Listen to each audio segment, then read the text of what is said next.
Lastly, quick, Frank, Colorado. What do you think they're going to do? Are they good enough right now, or do they need to add? I think they're good enough right now. I don't like. Show me where there's a hole.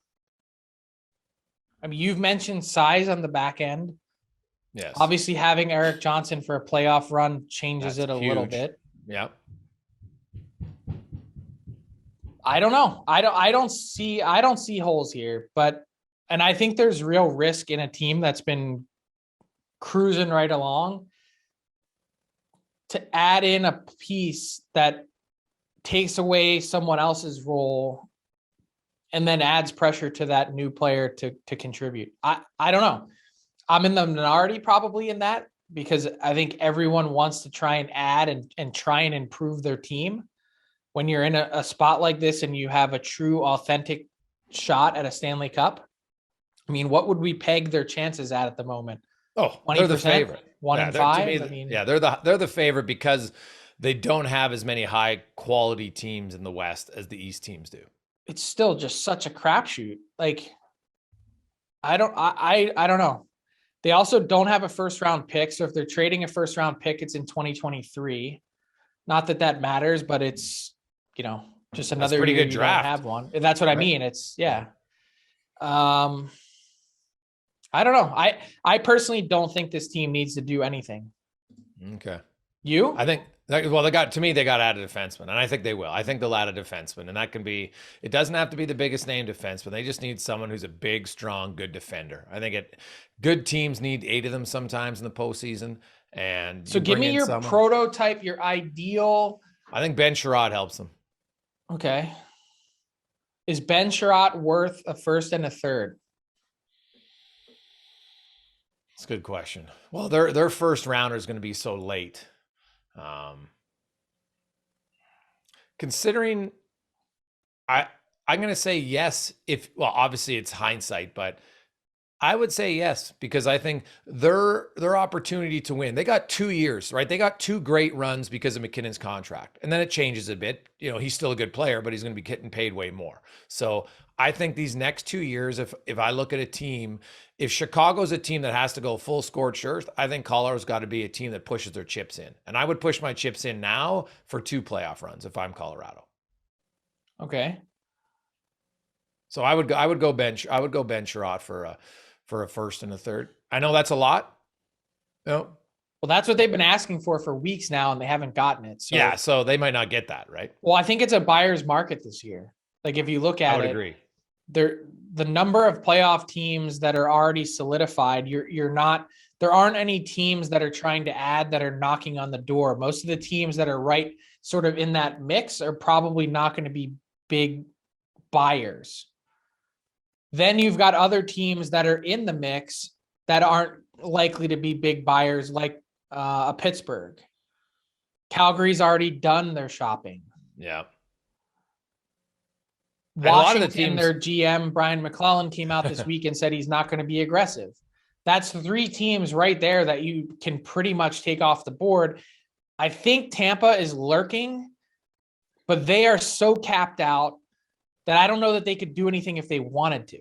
Yeah. Minnesota's the other one, Frank, I'm a little curious about, because, they got just the brutal dead cap space starting for the next 3 seasons. But isn't that a reason to get a rental then now? No, that's what I mean. I agree with you. I think Minnesota's a team I would put in that could be lurking and making a move just because they know that. Well, they're not lurking. I think they're a part of the group that's buying. It's Colorado, Carolina, Florida, Toronto, Rangers, St. Louis, Minnesota, and Boston. That's it.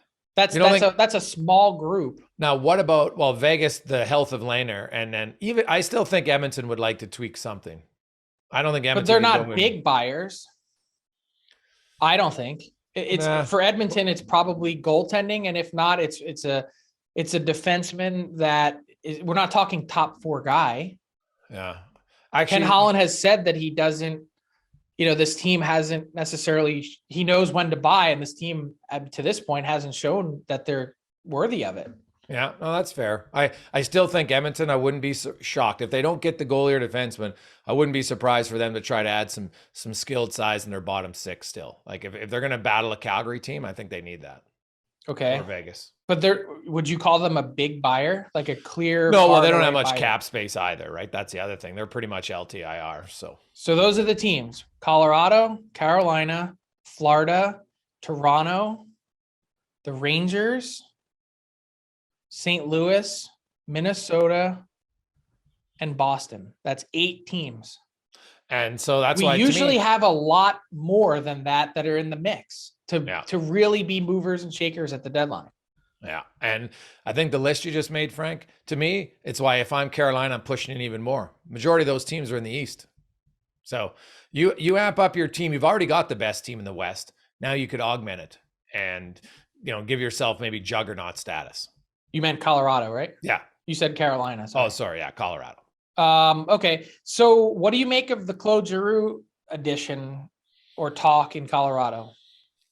Yeah, I don't know if that's their main priority, to be honest. Like, I think Claude Giroux is a good player and would help you, but so on what I see in Colorado can score with anybody. I don't see scoring as their big issue. So I think they need to solidify their back end first, but that's just me. They've got the second most goals in the league, second only to Florida. They're the one of only 2 teams with 200 plus to this point. So, oh yeah, they can score, man. yeah, they got a lot of boards. Well, and I think if you're Claude Giroux, you're sitting there and you're sizing up your options and you say, well, yes, Colorado might be the best chance to win. It's also maybe the best chance to be a misfit on that team. Is it not? Like if you're Claude Giroux and you're trying to pick your spot of where you're heading to chase a cup, you don't really want to be a guy that gets there and ends up on the third line and isn't used properly, do you? Isn't that a real possibility there more than anywhere else? Well, yeah, right, because they have pretty deep top six. But maybe Giroux looks and says, hey, like we say that, but then you look at how important Tampa Bay's third line was to their 2 championships. And maybe he sees that and says, hey, if I make their third line that good, or maybe they move someone from their top 6 to their third line, that it does give them, it would add to it. But he's a huge cap hit. I think they got to have a third team for them to even fit him in. There's a lot of third teams that have lined up this year to do that have made it really clear. Seattle, Ron Francis said again this week, we've let everyone know we're ready and willing to do it. New Jersey, Columbus, Detroit, Arizona, San Jose. There's a lot of teams that are saying, funnel your money through us. I'd imagine Buffalo's in the mix. That's a lot of help out there. And you know what's cool about that is, Jason, it's like shopping for a house. You go and you get the best rate. Shopping for a mortgage. Yeah. You say, hey, I'll trade you, you retain this much and you pit the teams against each other instead of just dealing with someone that you like in order to get the best deal for your team and have the most cap hit for the least amount of asset or the least asset cost or price, if that makes any sense. No, it's funny that there might be more retainers than there are buyers. So that's an I think there's like an even like that goes to that alone right there. What you said shows that it's a buyer's market.